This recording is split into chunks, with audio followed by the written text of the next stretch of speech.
our first question comes from Sam Gordon with the Review-Journal. First and foremost, congratulations on the victory. What tactically did you see? What vulnerabilities did you see in Lomachenko tonight that you guys were able to exploit going into the fight? From the beginning, I had told him, keep your composure. Hit, don't get hit. We got this thing that we call the pyramid, and basically, it's like it goes like into an angle where you could touch the fighter can't touch you. When I seen Lomachenko having a hard time with that, I knew that we was going to win this fight, Right away, I found out. I got to give a lot of respect to Lomachenko for taking those big shots, early on into the fight. And he wanted to win. He just couldn't figure out my son. My son was a better man today. We did something that everybody thought we couldn't do. We outboxed him, We gave him a clinic, and I'm just so glad, man, that everything that I said, came into existence. Keith Idec, you're next. Congratulations on the big win. Thank you. Welcome. Lomachenko came back a little bit in the second half of the fight. He mounted a comeback, and he was much more aggressive in the second half. Was there any concern on your part that he was winning rounds at that point, or did you feel heading down the stretch that you were ahead? Well, I really didn't see him winning any rounds because, to me, my son was hitting with the biggest shots. He was playing dirty in there. He was trying to headbutt him. He headbutted him a lot of times in his eyes, and I was telling him, listen, man, you don't let this guy keep on going because he's gonna end up cutting you. I told him that like around the 8th round, and it came to happen. He got desperate because he knew that he could only win by knockout. Did you tell your son to, for lack of better words, fight dirty back? Because it seemed like Lomachenko was hitting him on the break and headbutting him and everything. Did you tell him to kind of give it back to him a little bit, or how did you go? No, I just told him that he had to be tougher, try to keep away from him, stay composed, move around, because he's a great boxer, his whole 170 amateur fights was boxing, and we needed that today. We show the world that my son is not only a puncher, like I said before, we just made the best boxer in the world look like nothing, so we're here to stay for a long time. This kid's only 23. We're making history, man. He's the first one to win 4 belts at the 135-pound division and the first one to unify so young. Thank you, Keith. Next we go to Kevin Aioli from Yahoo. Kevin, please go ahead. Teofimo, just curious, in the early part of the fight, Vasily wasn't even throwing any punches at all. Do you think that was because of what was coming at him and that he couldn't fire back because the power was too much for him? No, it was because of the pyramid, like I said. We could hit you, but you can't hit us. And if you try to get in, you're going to pay for it. So he couldn't understand that style. And it was too late when he, try to figure it out. Then he just went for broke. That's what I saw in him. He said, what the hell, I don't want to lose. So that's why he started going crazy, going inside with his head under, hitting my son with those shots to the head. With his head, and he was just trying to make the fight dirty, But my son stood composed, and that's what true champions do, And it was an amazing fight. I knew that once we adapted to him, the fight was over. And I know this isn't your call, but I'm just curious what you think. Where do you want to see Teofimo go next? Do you want to see him try to reel off some runs of defenses in this division, or do you think, that there's other titles? He's a big kid that maybe, have him move up and at some point and chase another championship. Yeah, he's been. If it wasn't for these people that are helping us now, perfecting athletes, I don't think he would have been able to make the weight so comfortably. I think it's time to move up. I think it's time for him to go and try to get all the belts at the 140-pound division. There's no reason why we have to stay at 135 unless they give us something to want to fight for, So it all depends. But I'd rather him go to 140. He's been suffering at this weight for like 7 years already. Thank you, Kevin. And now we go to our first Zoom question of the evening. Michael Woods, please go ahead. Yeah, Junior Teofimo Sr., full credit to you. I don't know exactly the history of Nostradamus, but I'm guessing that Nostradamus got a lot of shit when he was saying his stuff, and people didn't believe him. So full credit to you. You guys talked a lot of stuff for a lot of years, but you backed every bit of it up. So props to you, man. You're a little bit, Brooklyn style, and it rubs people a certain way, but props to you. I got to ask you, do you think Lomachenko deserves a rematch? If he says, hey, I want to do this again, would you say, yeah, let's give that guy the opportunity to try again? I mean, if the fight would have been close, maybe, I wore my lucky hat today. I was going to put the Diony Ramirez hat, my son's friend that had passed away. But I told my son, you know what, I'll put the shirt on and I want to go in there with my Nostradamus hat. I felt like I think I made the right decision of wearing this hat, because we've been winning a lot of fights like this. I was not nervous at all. I was anxious. I was very anxious the whole day today. I just wanted it to be over with. I just wanted to shut everybody up. And I knew it. My son has always been with me. I know what he could do. I know what he cannot do. So from now on, I just don't want nobody to doubt him no more. He has suffered so much. Like, he never gets what he deserves. Let's see what happens now. Thank you for that doctoral dissertation, Michael. Next, we go to Sean Zattel. Man, I'm so happy. Hey, Teofimo, congrats for your son, man. Great performance. Did anything surprise you about this fight? I mean, you've called it for a few years now. Anything surprise you tonight? Of course not. I know what I got. I didn't start it when I said we were going to beat this guy up. The only thing that I was surprised was he took those shots really good, and I got to give it up to Lomachenko. He's a strong fighter. That's why he's got 2 gold medals, 400 fights. The guy has been there with everybody's style, but he never fought a guy like my son. Out of those 400 and something fights that he had, my son, had the kryptonite for him, and tonight we showed it. Thank you very much. And next we go to Mike Coppinger from The Athletic. Congratulations. It's funny, right? Everyone knows you as a guy who's really excitable, and I've never seen you this composed. Are you finding clarity? Listen, when I got Lomachenko, I don't need to do all that stuff, that nonsense. I wanted him. Once I got him, that's it. It's over.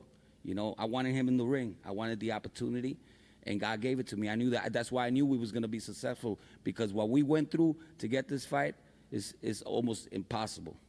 It's been well documented how much you've gone through, how much you've sacrificed, all the turmoil. Is it all worth it now, everything you've sacrificed to be here at this moment, undisputed lightweight champion? Man, I'll do it again. I have no regrets. I'm happy to get my son to where we wanted to go, and this is just the beginning. I know my son. He's not content yet. He wants to do better, bigger things. He wants to be pound for pound the best fighter in the world, and he's gonna be pound for pound real soon. And you mentioned 140 pounds. There's a lot of guys at 135 that are close to moving up as well. Ryan Garcia, Devin Haney, even Gervonta Davis could be a 140 in the future, I suppose. What do you think is going to be the mega fight for Teofimo Lopez in the future? All of them. But these guys, they gotta do their thing. You know what I'm saying? We've been doing our thing. We don't go backwards. I told my son, we're not in the sport to go backwards. So these kids, they gotta do their thing, so they could come up to us and step up to the plate. I don't want none of them losing, because those are mega fights. Hey, but look, you're wearing the hat, Nostradamus. Pick one fight. What is the mega fight in the sport? Teofimo Lopez versus who in a couple of years or next year? I don't even know. Devin Haney? I would say Devin Haney. Thank you, Mike. And we go back to our Zoom calls. Marcos Villegas from Fight Hub TV. Marcos, please go ahead. Thanks, Evan. Congratulations, Senior. I think all of us that have interacted with you remember you telling us that your son would beat Lomachenko 2-3 years ago whenever we would see you at the fights. Curious, in terms of the game plan, what previous fights did you see vulnerabilities in Vasily Lomachenko with what you were explaining with? Well, I saw all the fights with Pedraza, Linares, and I saw something with Lomachenko every time he stepped in to the sides. He couldn't do that with my son because my son had him like double stepping back, and he couldn't go to that side the whole night. We took that away from him. From the moment that I knew he couldn't do that, I knew that we had him. We just stopped him from doing everything that he's comfortable in there with. He's used to fighting fighters that have their hands up. So it's easier for him to get inside the pocket and do his work. So I was watching a lot of videos. Every time he would jump in, I told my son, "You got to hurt him to the body. You got to hurt him to the body." And we stood chasing the body the whole night. And I think that hurt. He was hurt a lot of times. A lot of times he was ready to go. I think my son could have finished him. He decided not to, but I like it because he gave him a whooping, and that's what we said that we was gonna do. Thank you, Marcos. Just a reminder, anybody wants to ask a question in the Zoom, please use the raise hand mechanism on the Zoom chat, and I will get to as many people as possible. Teofimo Jr. should be joining us soon, but while we wait, we have a couple more questions for the trainer, the father. Hold on 1 second. I told you, Kevin, a long time ago. My son was the best in the world. I remember. Miguel Maravilla. Next, we go to Miguel Maravilla. Miguel, please go ahead. Hey, first of all, Senior, congratulations, man. Was Thank there you. any concern going in late to the fight? Was there any concern as far as before the scorecards were read, being that Vegas is Vegas? Yeah, man, but it was a shout out. It was like there was no way we could have got robbed with this fight. Even though they had it 116, 112, one of the cards, I thought that was ridiculous. I think the right score was 119, 110. I could give him that. I think that judge was watching the fight that he was, the fight that we had today. I think that he had the best score. But no, not at all. Not at all. I wasn't. Okay, next we go back to the press assembled here in the press room. Sam Gordon, Review Journal. Sam, please go ahead when ready. As clinical of a performance as you guys put forth tonight, was there anything that, moving forward you think he can build upon or do better? Anything that you thought that, any mistakes that you felt that were made that you guys can improve on going forward? Oh, a lot. We got to improve way more. There's a lot of things that he didn't listen to me in there. A lot of stuff that I want him to do more that's going to make his fights easier. And we're going to work on it, Next camp, I'm just going to I have to make him do the things that I tell him to do, because there was times in there that he had him, and I will tell him to shift. That's something that we do to finish the fighter, and he has so many opportunities to do it, but he decided not to. But anyway, I'm happy because he gave this guy a beating. He's gonna feel it tomorrow. Say the score that you thought was the closest.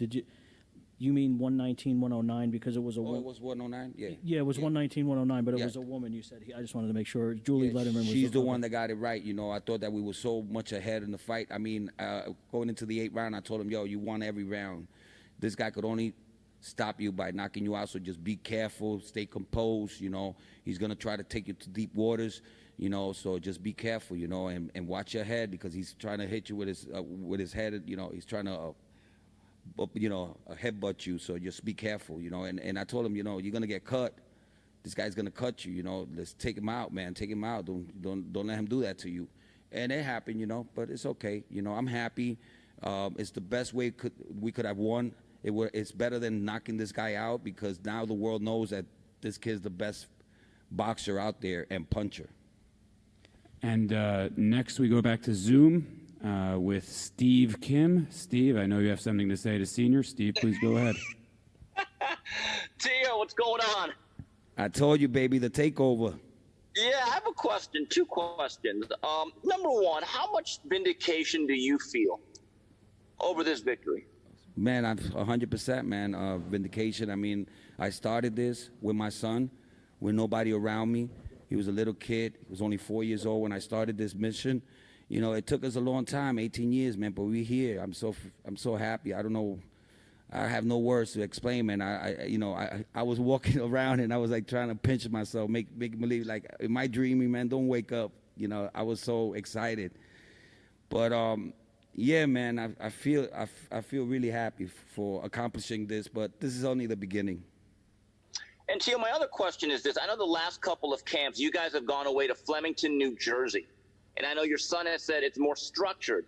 And you guys have your own private camp. It's not like when I visited you guys last summer, which was a little bit crazy. In your view, how much of a difference has that made going to camp where he wants to be and you're both comfortable? Oh man, Flemington is beautiful. All dog boxing, you know, is it's an amazing gym, amazing people, Bill, everybody there, the whole staff, Heidi, his wife, everybody was taking care of us, making sure that everything was there, equipment, everything clean, sanitized. So we had a great camp, and we might do it again over there. You never know.